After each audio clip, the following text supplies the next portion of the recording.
Bueno, y aquí voy a explicar cómo está hecho el Dockerfile. El Dockerfile consigue la imagen de Ubuntu 22.04, coloca el frontend, o sea, como las terminales en modo Interactive para que no esté preguntando en lo que está haciendo toda la instalación de acá. Él corre a su apt update y upgrade y de ahí instala Vim, Nano y Emacs. De ahí instala Git, Curl y Wicked.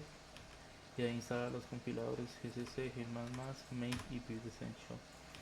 De ahí crea el usuario que es no root como user y cambia el usuario al no root, al user, crea hasta aquí el working directory e inicia con bash. Bueno, y aquí voy a renombrar el Dockerfile al Dockerfile para que de ahí sí funcione el comando para construirlo.